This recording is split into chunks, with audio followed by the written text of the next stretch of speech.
सर्वाधिष्ठान धात्रे नमः। सर्वाधिष्ठान धात्रे नमः। ओम जगदाधार ओम जगदाधार सर्वाधिष्ठान धात्रे नमः। सर्वाधिष्ठान धात्रे नमः। ओम जगदाधार ओम जगदाधार सर्वाधिष्ठान धात्रे नमः। सर्वाधिष्ठान धात्रे नमः। सच्चिदानंद भगवान की जय। सत्य सनातन धर्म धर्म की जय। सतगुरुदेव भगवान की जय।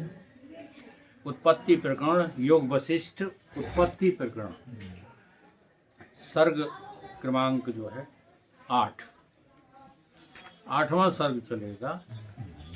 ये बहुत लंबा है, थोड़ा सा पढ़ेंगे आज।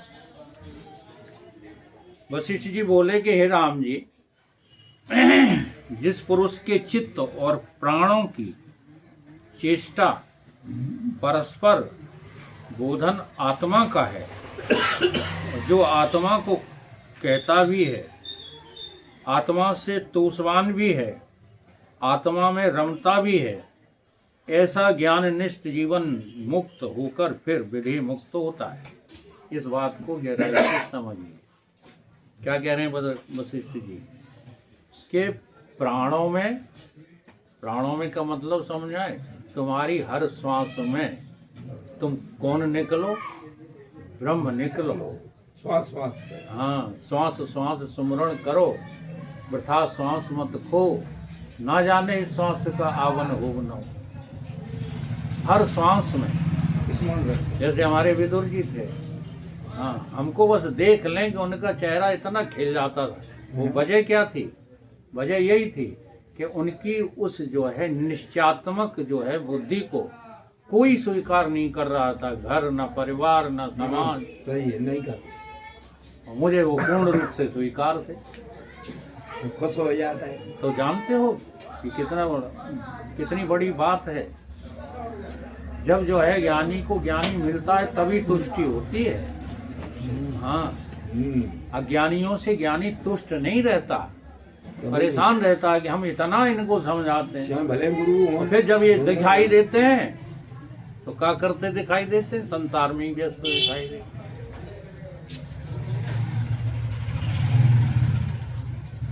ज्ञानी से ज्ञानी मिले। हाँ, हमने 2 बाबाओं की जो है भेंट देखी। उस समय जो है हम थोड़ा बालक ही थे, ज़्यादा उम्र नहीं थी, लेकिन हमारे रोंगटे खड़े हो गए। श्यामगिर जी महाराज और हमारे गुरुदेव रामानंद जी महाराज का मिलन हुआ कई वर्षों बाद, क्योंकि वो भी अस्वस्थ थे और वो भी अस्वस्थ थे। तो सकरा से जो है श्यामगिर जी महाराज को पता नहीं कुछ अपमान कर दिया था, क्या कह दिया था, तो छोड़ करके भाग आए थे। और ये स्वामी जी हमारे घर पे पड़े हुए थे। तो इन दोनों लोगों का मिलन हुआ। ठीक है, अब देखो, एक तरफ देह की दृष्टि से बातें हो रही हैं और दूसरी तरफ आत्मा से, आत्मा का इतना अटैचमेंट है कि जैसे राम और भरत मिलते हैं ऐसे रो रो करके मिल रहे हैं। वाह। हाँ, दोनों साथ। और व्यवहार कैसा? जैसे ही गेट पर आए श्यामगिर जी महाराज तो हमारे गुरुदेव को देख कर टाल ठोकी उन्होंने। जैसे उन्होंने टाल ठोकी तो हमारे गुरुदेव बोले तुम्हारी ठकुरई अभी तक निकल ही नहीं है। यानी व्यवहारिक दृष्टि में वो शरीर से ब्राह्मण थे और वो शरीर से ठाकुर थे, श्यामगिर जी महाराज। हमारी ठकुरा सभी निकल ही नहीं। और इतना कह के फिर दोनों गले लगे हैं। हाँ, तो रोंगटे खड़े कर देने वाला मिलन था। तो वही कह रहे हैं यहाँ पर, प्राणों में ये जो तुम्हारी निश्चयात्मक बुद्धि है ना, ये तुम्हारी एक एक श्वास में समा जानी चाहिए। जैसे कहो नहीं समाएगी तो उसका जो है प्रमाण क्या है? उसका प्रमाण है तुम्हारा जगत व्यवहार श्वासों में समाया हुआ है।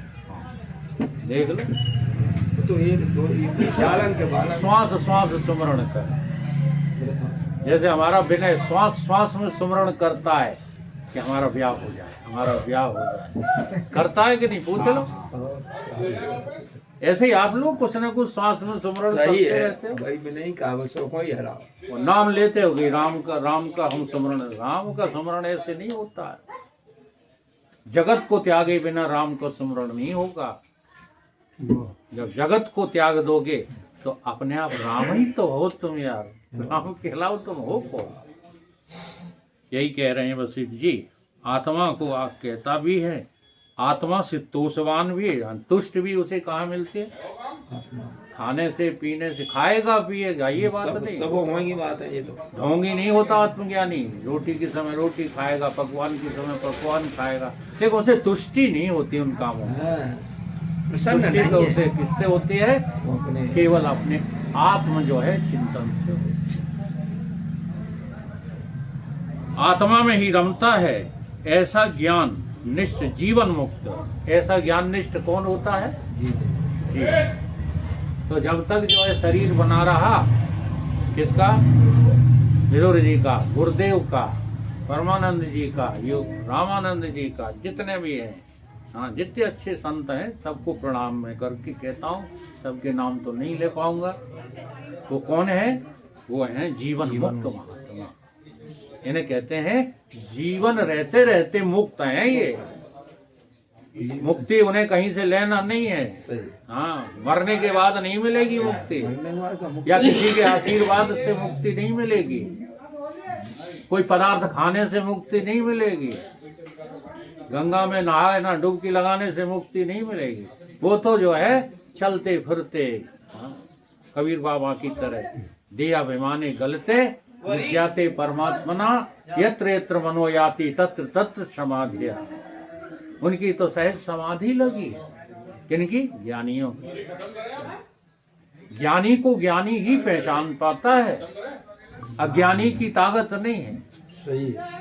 इसमें कोई बुरी मानने वाली बात नहीं, बुरा नहीं माना करो। जिस दिन आप ज्ञान को उपलब्ध होंगे उस दिन कहोगे आप कि भाई साहब हमारा बहुत बड़ा सौभाग्य था जो आप मिले। अभी नहीं कहोगे। देखो निष्ठा है, श्रद्धा है आप लोगों को, सब बात है, लेकिन अभी पहचान नहीं है। पहचान होना बहुत जो है वो किसी किसी को है, मैं सबकी नहीं कह रहा हूँ। हाँ नहीं, सब एक ही जो है हैया में कहने लगना कि देखो का कह गए वकील साहब हमसे, ऐसी बात नहीं है आप लोगों में भी किसी किसी को है। जीवन मुक्त वो ही है, और ऐसा जीवन मुक्त जब उसका देह पात हो जाता है वही विदेह मुक्त हो जाता है। कल कोई पूछ रहा था हमसे, बैठा तो कही अब तुम्हारे गुरु भाई का जन्म नहीं होगा। तो हमने कही जिंदगी का यूं ही जो है सो हम करते रहे, अभी भी जन्म हो जाएगा। हैं? पूछ रहा हूँ। हाँ भाई यही पूछ रहा हूँ। तो अब जन्म नहीं होगा, हमने सवाल ही पैदा नहीं होता। जन्म उसका होता है ना जो देह होकर के शरीर छोड़ता है, जिसका मरण उसी का भी जो देह होकर के नहीं जा रहे, देह के अहंकार में, देह बने हो तो फिर मन के अहंकार में, बुद्धि के अहंकार में ज्ञानी बन के शरीर छोड़ता है, ध्यानी बनकर शरीर छोड़ता है, फलानी चीज बनकर शरीर छोड़ता है, ये वो का अभिमान करके शरीर छोड़ता है। जिसको कोई अभिमान नहीं था सिवाय ब्रह्म के, उसका जन्म कैसे होगा? उसके तो प्राण ब्रह्म में ही लीन हो गए। देखो अष्टावक्र गीता का एक सूत्र सुनाते हैं, मुक्तो अभिमानी मुक्ता। जिसे मुक्ति का अभिमान प्राप्त हो चुका है कि मैं तो मुक्त हूँ, अब उसका जन्म नहीं होगा। बद्धो बद्ध अभिमानी अपि। और जो कहीं ना कहीं बंधा है, मेरे तेरे में बंधा कि हाँ ये हमारे इतने तो हमारे नहीं, तो वो तो बंधा ही हुआ जाएगा। बंधा हुआ रहा संसार में तो बंधा ही हुआ जाएगा, फिर बंधा ही हुआ आएगा। उसी का जन्म मरण होता रहता है। पूर्ण बोधवान पुरुष का कभी जन्म नहीं होता। विदेह मुक्त उसी को कहते हैं। शरीर पात होने के बाद विदेह मुक्त है, शरीर के रहते रहते जीवन मुक्त है। तो राम जी बोले कि हे मुनीश्वर, जीवन मुक्त और विदेह मुक्त की क्या लक्षण है कि उस दृष्टि को लेकर मैं भी वैसे ही जगत में व्यवहार करूं, वैसे ही मैं विचरूं। अवतारी पुरुष हैं राम। राम जी हाँ हाँ, वे तक जो है ये बातें पूछ रहे हैं। तो तुमसे कहा प्रश्न करो, तुम कहा तो क्या करें, हम तो तुमसे ज्यादा जान ही गए। अब प्रश्न क्या कर देख ले। राम जी जो है हाँ तो प्रश्न कर। गुरु वशिष्ठ से प्रश्न कर रहे हैं कि अब इनके लक्षण भी बता दो महाराज, जिससे कि हम इस संसार में उन्हीं लक्षणों का सहारा लेकर विचरण करें।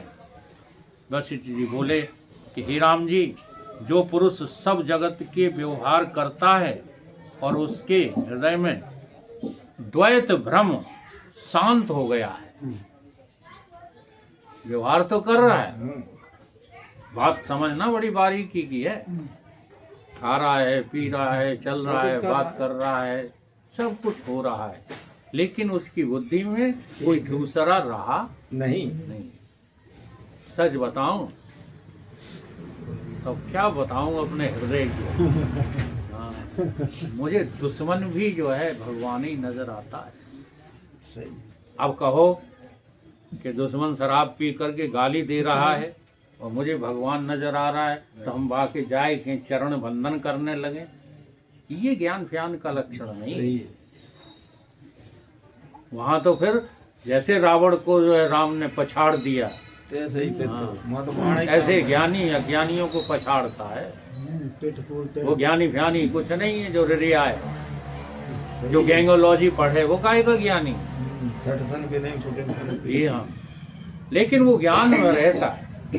और उसका एक उदाहरण वाल्मीकि रामायण में दिया है। उधर से जो है रावण रथ पर चला आ रहा है और इधर से राम लक्ष्मण बिना रथ के, थोड़ी चौपाइयाँ उसमें भी आई हैं, रावण रथी रामचंद्र, विरथ हाँ, रघुवीरा। चले जा रहे हैं। तो ये दोनों भैया मुस्कुरा रहे हैं और रावण क्रोध में जो है अटैक करने के लिए तत्पर है। तो विभीषण भयभीत तो हो जाता है। वो आकर के प्रभु से कहने लगता है कि हे प्रभु, ये क्या कर रहे हो? हाँ, तुम तो मुस्कुरा रहे हो, तुम धनुष बाण भी तैयार नहीं कर रहे हो, और वो रावण वो अटैक करने के लिए तैयार है। तब उन्होंने कहा, देखो विभीषण, तुमको अभी देखना नहीं आता, रावण और हम दो नहीं हैं। यह है राम जी का जवाब। जो रावण है वही मैं हूँ, जो मैं हूँ वही रावण है। रावण और मुझ में अभेदता है, और उस अभेदता को देख देख कर मैं खुश हो रहा हूँ, खुश हो रहा हूँ। जाके रही भावना जैसी, प्रभु मूर्त देखी तिन तैसी। अब रहा सवाल जब मारने का है, तो फिर बोलो राम ने ही रावण को मारा, किसी और ने मारा? राम जी ने जी हाँ। तो ज्ञानी के ये लक्षण नहीं होते हैं कि चाहे कोई चाहे कुछ अनाप शनाप बक जाए, चाहे जैसा व्यवहार कर जाए। देव परम प्रिय स्वामी मारे मोह कुमार गामी। सही है। हाँ, तेरे मोह बाहर हाथ में मारे। तो व्यवहार सब करता है जगत का ज्ञानी, करता है कौन? जीवन मुक्त महात्मा। जीवन मुक्त महात्मा व्यवहार सब करता है जगत के, और जिसके हृदय में द्वैत भ्रम शांत हो जाता है, उसी का नाम जीवन मुक्त है। द्वैत का भ्रम नहीं रहता। ये बात हमने समझाई, बात समझ में आ गई। और जिन्हें द्वैत का भ्रम रहता है, वो शंकर जी को और राम जी को अलग अलग देख लेती सती मैया। जब अलग अलग देखती हैं तो घर में तो उनका जो है बंटन हार। इसलिए ये द्वैत बड़ा खतरनाक है। द्वैत दर्शन में तो करना लड़ाई चली रहेगी। द्वैत दर्शन करना छोड़ो, अद्वैत में रहो, तो कभी जो है आपको कहीं कोई अशांति होगी ही नहीं। जीवन मुक्त का लक्षण है ये। जो शुभ क्रिया करता है और हृदय से आकाश की तरह निर्लेप रहता है, उसी को जीवन मुक्त कहते हैं। अब जीवन मुक्त का क्रियाएं गलत नहीं हो जाते। हाँ, ऐसा नहीं होता कि राक्षस खाए रहे। ये बहुत महत्वपूर्ण बात आपको बता रहे हैं। हम लोगों की दृष्टि कहाँ रहती है? कार्यों पर रहती है, कारण पर नहीं रहती। सही। कारण सेम होता है, कार्य भिन्न भिन्न होते हैं। ठीक है। अज्ञानी के कार्य जो होते हैं, अब तुम क्या कहते हो कि ऐसे होके देखा, तो तुम्हारी दृष्टि तो हम कहाँ पर माने, है? तो हम माने, तो हम माने कि तुम ब्रह्म ज्ञानी हो। जैसे एक जो है लड़का कहने लगा आकर के कि देखो ये नीम के जो है डार टूट गई है, नीम की डगार टूट गई है, अब वकील साहब जाए जहाँ की तहाँ जोड़ दे जैसी की तैसी, तो हम माने कि तुम ब्रह्म हो। नहीं, हम नहीं मान सकते। तो हम नहीं, मानो चाहे जिन मानो, हम ब्रह्म थे, ब्रह्म हैं और ब्रह्म ही रहेंगे, लेकिन लकड़ियाँ हम नहीं जोड़ेंगे, जोड़ ही नहीं पाएंगे। तुम्हारी दृष्टि कार्य पर है। अच्छा बताओ, गधा जो होता है वो कितना वजन लाद के चलता है? नहीं, अंदाज बताओ। एक आध दो कुंटल मुश्किल नहीं। क्या कुंटल? 1.5 कुंटल। 1.5 कुंटल। और तुम वहाँ पे तुम पे लाद कितनी दूर चल पाओ? तो फिर तुम्हारी सामर्थ्य गधे जितनी नहीं है। कार्य है। और तुम जीव जोड़ रहे हो किससे? ईश्वर से। तो ईश्वर के कार्य जो है वो जीव के कार्य नहीं हो सकते। कैसे हो जाएंगे? सही, जीव ही है। तुम कार्य पर दृष्टि रख के कहते ऐसा कर दो तो माने, ऐसा कर दो तो माने। अरे आदमी आदमी में फर्क होता है। सही। हमारे परम पूज्य बालक दास जी महाराज नग्न रहते, तुम नग्न हो तो चलो देखा कितने दिन रह पाओ, लेके देखा। ये सामर्थ्य कार्य की है, लेकिन कारण जो स्वामी जी बालक दास जी का है, कारण वही कारण हमारा। वही कारण हमारा। कारण में भिन्नता नहीं होती, कार्यों में भिन्नता सब में होती है। इसी तरह से जीव और ईश्वर के कार्यों में भिन्नता है, कारण में तो चेतन अमल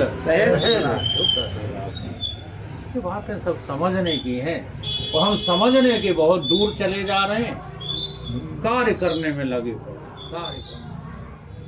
कार्यों से समता नहीं हो सकती। कार्य सबके अलग अलग होते हैं। हमारे पिताजी जो कार्य करके दिखा गए, हम कभी नहीं कर पाएंगे।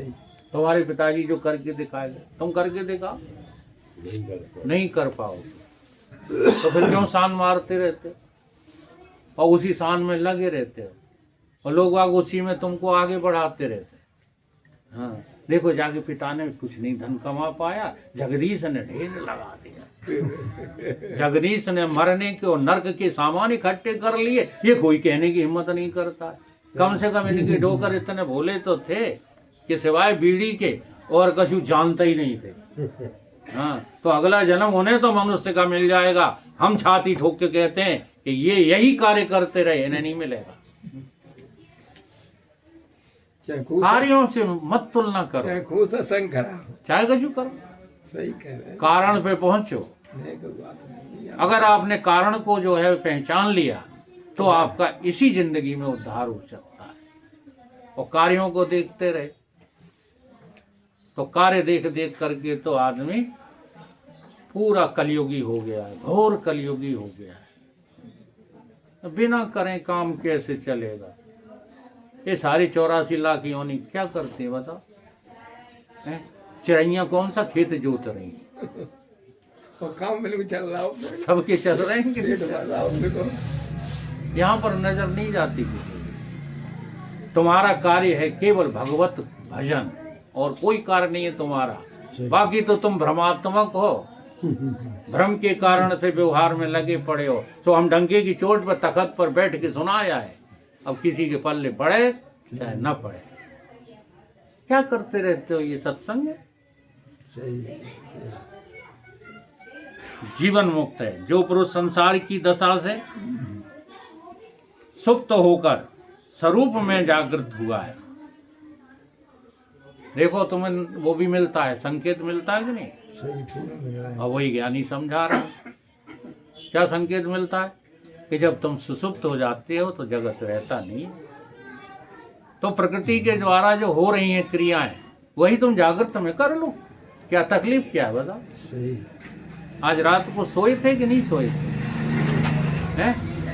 तो जितनी देर सोए उतनी देर बताओ तुमने कौन से बादल फारे? बता दो। सो तो कौन से बादल फारे तुम्हारे? बताओ। और एक दिन चिर निद्रा में सो जाओगे, तब क्या कर लोगे? तो इन बातों को बुद्धि में लाओ। ये मत कहा करो कि सत्संग हम छोड़ेंगे, कल का सत्संग नहीं करेंगे। काहे? देखो हमारे संग में रहोगे तो हम ऐसे ही टाइट करेंगे, उन्हें हमारा साथ छोड़ जाओ, सीधी सी बात। जगत के कार्य करते हुए, अभी देखो कहा है वशिष्ठ जी ने, ये जगत के कार्यों को इतनी प्राथमिकता मत दो कि सत्संग छोड़ देंगे। सत्संग करके जगत के कार्य चलते रहे, थोड़ी सी बुद्धि चाहिए। हम भी उस दिन देखो दिखा करके आए डॉक्टर को, 1-1.5 घंटे में उसने हमको निपटा दिया, आ गए सत्संग। अब तुमने कही हमें डॉक्टर दिखाने, हमें डॉक्टर पे जाने, तो क्या करें? सबसे पहले सत्संग छोड़ो, बाकी और कुछ नहीं छोड़ोगे। रोटी खाओगे, नहाओगे, धोओगे, सब करोगे, छोड़ोगे तो क्या छोड़ोगे? सत्संग। इसलिए श्रीमान जी, जो सत्संग को, भगवान के भजन को, साधना को प्राथमिकता नहीं देते, वो जिंदगी में कभी भी सुखी नहीं हो सकते। चाहे जितना धन कमा लो, वैभव कमा लो, पद कमा लो, प्रतिष्ठा कमा लो, जगत में रो रो करके ही रहोगे और रो रो कर ही जाओगे। रोना तुम्हारा कभी बंद होगा? इसलिए वशिष्ठ जी कह रहे हैं कि सारे जगत के कार्य करते हुए कैसे रहो? निर्लेप रहो। ये जगत को छुओ मत, काम करते रहो। ये बहुत ऊंची कला है, सब में रह करके अलग रहने की। जो पुरुष संसार की दशा से सुसुप्त, नींद में जैसे सोते हो ऐसे जागृत में सोते रहो। संसार की तरफ से अपने स्वरूप में जागते रहो, जगत रहियो गुरु कर गए सारो। अब इसका अर्थ तुमने क्या लगाया जानते हो? पैसा कमाते रहियो गुरु कर गए सारो, है भोग भोगते रहना गुरु कर गए सारो। ये अर्थ नहीं है। हाँ, बुरी लग रही का? बुरी का लगेगी? जगत रहियो मतलब हाँ, मकान बनाते रहियो। तासिन भाई उनकी कहें चाहता, मकान बनाते रहियो, ये कह गए गुरु? ये नहीं कह गए गुरु। गुरु ये कह गए हैं कि अपने स्वरूप में जागते रहना और जगत की तरफ से सो जाना। हम जगत की तरफ से तो पूरे जागे हुए हैं, जरा से 1 इंच भी तो कोई हमारी ले ले, 1 पैसा भी तो हमसे ले ले। हम अपने मन भर किसी को देना ही नहीं चाहते। तो वशिष्ठ जी कह रहे हैं जगत की तरफ से सो जाओ और अपनी तरफ से जाग जाओ, और जिसका जगत भ्रम निवृत्त हुआ है वही जीवन मुक्त है। ये जीवन मुक्त के लक्षण बता रहे हैं वशिष्ठ जी। हे राम जी, धन सिंह उसमें आधा घंटा हो जाए तो हमको बोल देना। 7 मिनट रुकाया। हे राम जी, इष्ट की प्राप्ति में जिसकी कांति नहीं बढ़ती और अनिष्ट की प्राप्ति में न्यून नहीं होती, वह पुरुष जीवन मुक्त है। इष्ट की प्राप्ति में जैसे भगवान मिल गए जिनको, तो क्या पहचान है? सींग लग गए हैं। जिसको आत्मबोध हो गया उसकी क्या पहचान है? काऊ अब हिलने नहीं लगन दे, रोटी नहीं खाने देगा, बैठने उठने नहीं देगा, क्या नहीं करने देगा। तो कह रहे हैं इष्ट की, जिनको जो है इष्ट प्राप्त हो गया है, इष्ट की प्राप्ति में जिसकी कांति बढ़ती नहीं है, ऐसा नहीं है हाँ कि वो वे हो गए को शंकराचार्य बने गए, हाँ पूजनीय हो गए, ऐसा कुछ नहीं। वो आदमी इसी के लिए घूम रहा है कि लोग हमारी पूजा करें, कांति बढ़ाने में लगा हुआ है, इष्ट विष्ट से कुछ लेना नहीं। और अनिष्ट की प्राप्ति में कुछ कम हो गए, ऐसा लगे न कम न ज्यादा। जैसे हमें कोई अनिष्ट चीज प्राप्त हो गई, हर सुख से रहे तो उससे हम कम हो गए। हाँ, कम ज्यादा नहीं होंगे। अनिष्ट समझते हो? वो अनिष्ट कार्य हो गया, सब अनिष्ट ही है। हाँ, ये सब इष्ट के अलावा जो कुछ है सब क्या है? अनिष्ट है। तो वो अनिष्ट में जब हम रह रहे हैं, कपड़े पहन लेते हैं, चश्मा लगा लेते हैं, तो क्या न्यून होगा? ऐसा नहीं। वह पुरुष जीवन मुक्त है। और जो पुरुष सब व्यवहार करता है और हृदय से द्वेष रहित शीतल रहता है वो जीवन मुक्त है। सब व्यवहार कर लेता है, क्रोध के समय क्रोध भी कर लेता है, हमारे भारत जी की तरह। कल भारत जी कल उफान पड़े। हाँ नहीं ठीक है, इतना थोड़ा झटका देना। हे राम जी, जो पुरुष राग द्वेष अधिक संयुक्त दृष्टि आता है, इष्ट में रागवान दिखता है, अनिष्ट में द्वेषवान दृष्टि आता है, पर हृदय से सदा शांत रहता है, वो जीवन मुक्त है। वो सीधे उसमें हो जाता। दिखाई जाए जो सर, कैसे होते दिखाई देने से जो है तुम नहीं पहचान सकते हो पहचान सकते। उसके भीतर की दशा क्या है कि वो सम रहता है। जिस पुरुष को अहंता ममता का अभाव है, न कोई मेरा है न मैं किसी का हूं, यह है अहंता ममता का अभाव। और जिसकी बुद्धि किसी में लिपायमान नहीं होती, वह कर्म करे अथवा न करे, वो जीवन मुक्त है। उसके लिए कोई बात नहीं है कि नहीं अब हम तब जाने जब ये फलाना काम करके दिखाया जाए। उन्हें कोई जानता ही नहीं भिन्न में, हम कैसे माने कि वे ब्रह्म की चर्चा करते हैं? जब कोई जाने तब चर्चा से तो होती। भीड़ है ना, ऐसा नहीं है, ये लक्षण नहीं है। कोई जाने या न जाने, कोई हमें पूजे या न पूजे। देखो कोई पूजे तो हमें घृणा नहीं है, और कोई ना पूजे तो घृणा नहीं, तो हमें द्वेष नहीं है। न द्वेष्ट संप्रवृत्तानि न निवृत्तानि कांक्षति। क्यों? क्योंकि हम तो गुणों से परे अपने को देख चुके हैं, हमें क्या इन गुणाधीन बातों से लेना देना। वो जीवन मुक्त है।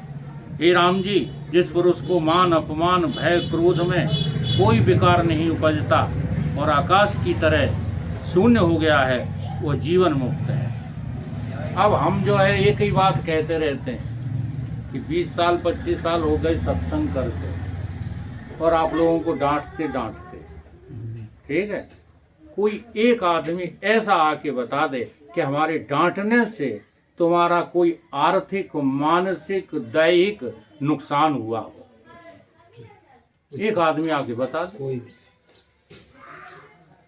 और लाभ है नहीं, लाभ हुआ हो ना हो, नहीं लाभ होगा, लेकिन तुम हानि हमें बता दो कि क्या होगी हमारी वजह से।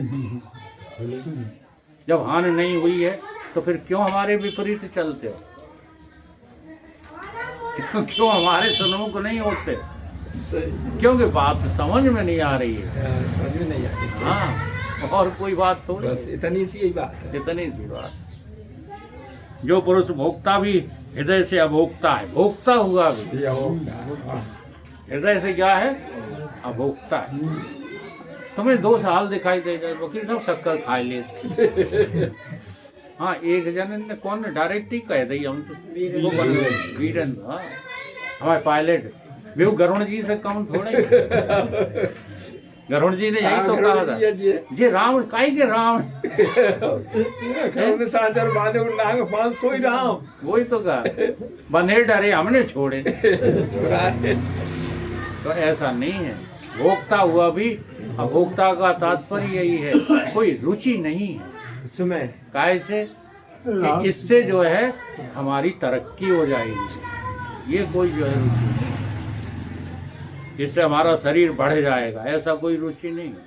भोक्ता हुआ भी अभोक्ता और सचित दृष्टि आता है, पर अचित ही है। ऐसा लगेगा कि बड़े बिजी हैं, काम में बिजी है, वो है रहता कैसा है? कोई हृदय वाला चला ही नहीं, अचित रहता, जीवन मुक्त है। जिस पुरुष से कोई दुखी नहीं होता और लोगों से वह दुखी नहीं होता, राग द्वेष भय और क्रोध से रहित है, वह जीवन मुक्त है।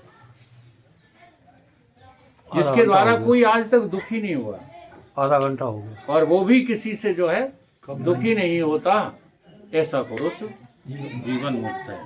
बोलिए गुरुदेव भगवान।